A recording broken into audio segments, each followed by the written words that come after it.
Hey guys, what's up? My name is Val-chan. Welcome to my channel. And today we're gonna talk about Bleach, that is an anime that you have probably heard about or watched at some point. Bleach is a very popular anime that aired from 2004 to 2012 and has 366 episodes. I know, it sounds like a lot, but I promise you, it is very entertaining.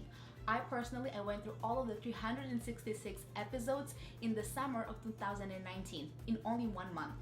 So in November of 2021, almost after 10 years after the anime stopped running, it was announced that we were going to have the 1000-year Blood War arc animated.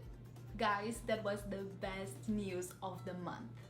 And I've been thinking, it has been a while since the last episode of Bleach has been aired, so you might have forgotten a lot of important informations. And rewatching 366 episodes might be a little bit time-consuming for some people. So allow me to refresh you of the events that have unfolded from the beginning of the manga until now, the 1000-year Blood War arc. So, this amazing story revolves around Ichigo, who is a normal high school student who ends up crossing paths with Rukia, a Soul Reaper or Shinigami. Shinigamis are responsible for slaying evil spirits, also known as hollows, in the human world. In a very difficult situation, Rukia passes her Shinigami powers onto Ichigo in order to save both of their lives. She ends up losing her Shinigami powers completely and has to live as a human in the human world. As such, Ichigo must now deal with the job of being a Soul Reaper in her place. In the realm where Rukia is from, called Soul Society, they learn of the grave crime that she has committed and they send Soul Reapers in order to bring her back. However, Ichigo and Ishida, they get very hurt in the process. He then learns that Rukia is going to be executed in Soul Society. That causes him and his friends to be deeply motivated to work under Urahara and Yuruchi to become capable enough to go and save Rukia in Soul Society. In order to save Rukia in Soul Society, Ichigo has to defeat multiple opponents, including the Gotei 13 captains Zaraki Genpachi and Kuchiki Byakuya, who is also Rukia's brother.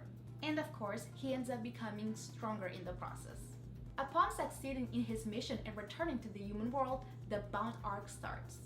In this arc, we are introduced to a group of people called Bound, who are a result of Soul Society research in achieving eternal life.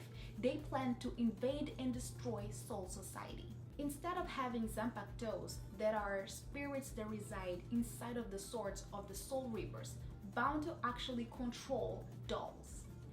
Inoue, Shan, and Ishida, they confront and manage to defeat several members of the group, while Ichigo battles Kariya Jin and manages to defeat him at Soul Society. After these events, we start with the Arrancar arc, personally one of my favorites. I feel like Bleach truly starts here. In the Arrancar arc, the story starts at the end of Ichigo's and his friends' adventure in Soul Society until his preparations to depart to Hueco Mundo. In addition to the appearance of the Vizards and the Arrancars, we also witness Ichigo's progress in mastering his hollow powers. We also see the preparation of several characters for the imminent war between Soul Society and Aizen Sosuke and his forces. Aizen Sosuke, a former captain of the Gotei 13, is himself responsible for the creation of the Arrancars and the Vizards.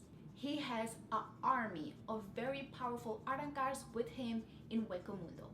Next, we have the Hueco Mundo arc. This fantastic arc begins with the entrance of Ichigo, Rukia, Renji, Shad, and Ishida to Hueco Mundo, where they plan to save Inoue Orihime, who was kidnapped and is held captive by Ulquiorra, the main antagonist of the arc.